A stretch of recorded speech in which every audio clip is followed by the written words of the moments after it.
Utah leading the league in points from 3 points, and also Memphis leading the league in points in the paint. Grizzlies win the tap with possession.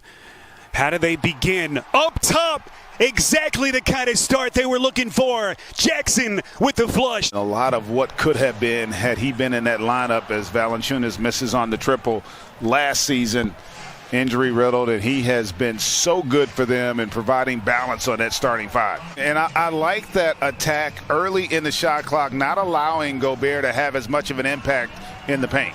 Bogdanovich on a triple. What a game he played in Game 3 the other night for Utah. Bogdanovich, the driving kick. This is Conley on his first take, and he hit. Jazz have hit 5 of their first 6. Good offensive start for both teams. Here's Royce O'Neal. He has been deadly from deep in the series. Looking to take a stranglehold on this series. And that was probably the first contested shot that the Jazz have had in this game. And right, I mean, he has been special. You could argue he almost single-handedly won Game 1 for him with some of the things he was able to do. Obviously, Mitchell, 17. Ja Morant, certainly the biggest reason why. What a brilliant career it's been. Off target from deep that time. Now defending Bogdanovich. Bogdanovich there with a beautiful find for the finish. Here comes Morant, sizes up Favors. Runs out of real estate. This is Desmond Bane. That's a 3. To incorporate Rudy Gobert at the rim, and that's something they've got to start doing. Right on cue, they go to Gobert. It's stripped. Desmond Bane the steal all the way to the cup. Talked to Quinn Snyder before the game towards the end of last season, according to Snyder. And what a season it has been. His points per game average back up to where it normally has been. George Niang, 16th in the league in three-point accuracy this season. And a hot shooting for both teams continues, but Memphis was hoping that Jackson would get his game on track. During the regular season, so difficult to get reacclimated, and he is slowly but surely starting to figure it out. And Jordan Clarkson, instant offense. You know, he's much more mobile than most people realize. And he's got a really high basketball IQ, which is so important. Like you think IQ, oftentimes people think off, and understands where he needs to be to provide help to his teammates. Second 3 already for Niang. What a pass. Anderson. Here's Niang, the cross-court pass now into the corner. Clarkson, and he bangs down a 3. See the low turnover numbers so far.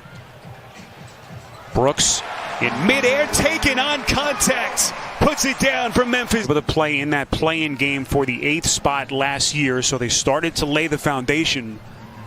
And what a year 2 it was for the Grizzlies. Clarkson of a game already in this series. So really the first stressful moment now for the Grizzlies. They're down 6.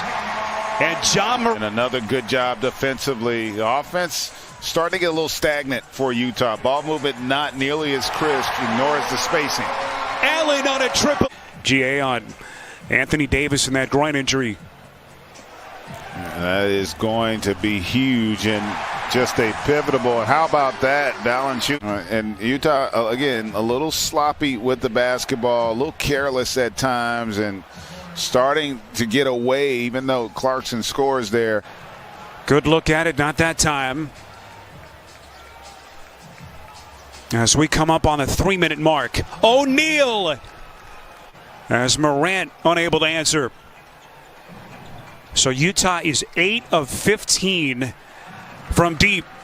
Favors on the interior. Kind of leads you into the uniqueness of Ja's game, his ability to get into the paint. Craig with that slate frame of his as Mitchell snaps it through from deep for this Memphis franchise. Wow, did you see that rebound by Donovan Mitchell? Steps into the 3 and bangs it down. Consistent in terms of their ability to shoot that 3 ball. That was Utah's 10th 3 of the night. Morant.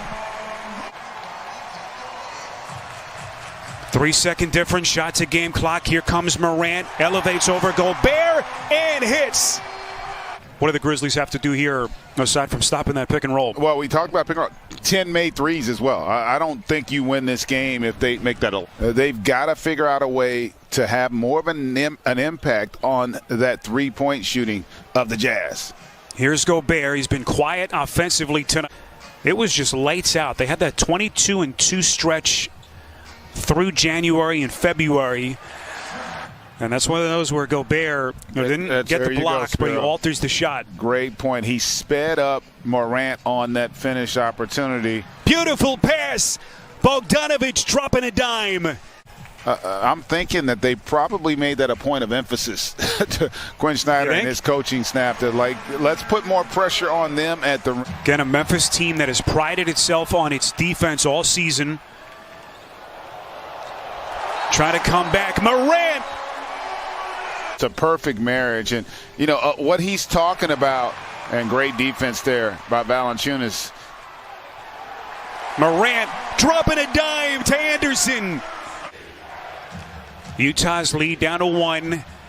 Here comes Mitchell into the paint. No. Gobert up, puts it down, somehow taking contact. For the Jazz. And, you know, he's also an incredible screener and finisher, which are things in spot. How about that finish there by Ja Morant? 7-point Utah lead. Mitchell coming back for more, and he's headed to the free throw line. That's something when things start to break down, when you've played a team 4, 5, 6 times, tendencies and all those things.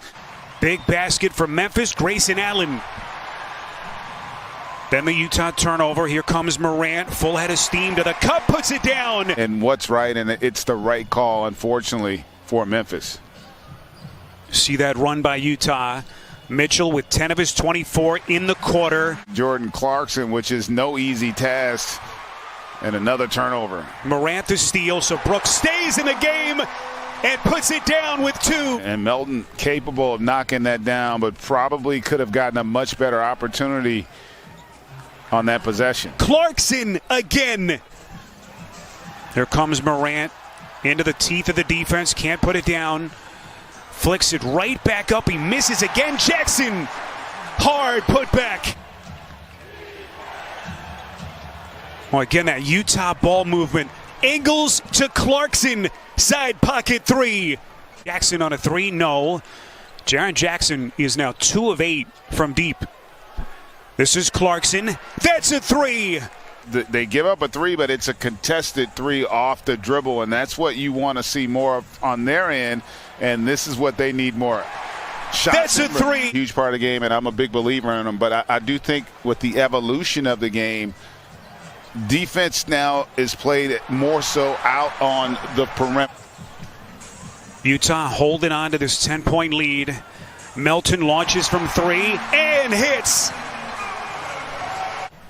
I would assume they probably have not had coffee or much conversation since this series has started, as Valanciunas able to get all the way to the rim and get a finish. Picking up his 4th personal late 3rd quarter.